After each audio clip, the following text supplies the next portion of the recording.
Statue of Liberty torch. The Statue of Liberty torch, raised in her right hand, is actually one of Liberty's most recognizable features. Apart from being a symbol of enlightenment, Statue of Liberty torch can also be interpreted several different ways. However, unknown to many, the torch basically gives a clue of what the Statue of Liberty once was, which is a lighthouse. It was in 1876 when the torch and the right hand that lifts it was completed by the great sculptor, Frederick Bartholdi. In order for the Statue of Liberty torch to be assembled on the proposed site, which will be later known as Bedloe Island, now called as Liberty Island, the torch and other parts of the statue was dismantled and packaged into crates so that it could be conveniently transported to the target erection site. 9 years later, the statue was finally erected on Bedloe Island and the government finally released a monetary fund of about $19,500 in order to reserve a special energy plant to supply lighting to the Liberty's torch. Several renovations and plan changes were also enacted, like the addition of more durable lamps in the interior and the use of oil as a means of generating power for the statue. And, through the years, the lamps inside were changed over and over for the torch's continuous generation of light.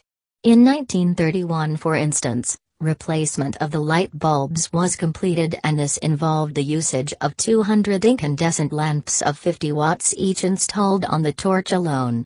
However, in the year 1949, the voltage of the incandescent lamps used was upgraded to 1000 watts. In 1984, after almost a decade of replacing the lamps inside the Liberty's torch, plans were proposed to renovate Flaming Torch and have it reconstructed back to how it was originally.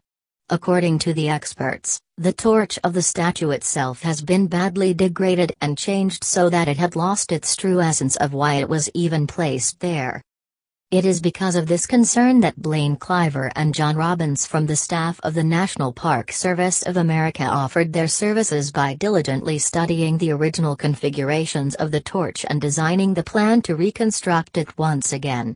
Swank Hayden Connell and Thierry Despont were the assigned architects to spearhead the project. With the help of the workers from Les Maîtres Champenots, they successfully carried out the plan of reconstructing the Statue of Liberty torch to many models: quarter size, half size, full size. It was also on the same year that the Statue of Liberty torch received one of its latest renovations.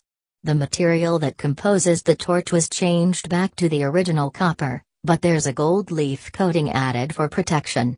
Several changes were also made to the Statue of Liberty torch lamps, and this project was spearheaded by Howard Branston and his team from the General Electric Research Labs. Metal halide lamps replaced the incandescent lamps that were previously installed, and each have a voltage of 250 watts. The same bulbs and lights were then used to light the other parts of the statue, and from then on, it has been maintained this way. Meanwhile, the original 1886 Statue of Liberty torch was preserved and can now be seen inside the Lobby Museum of the monument.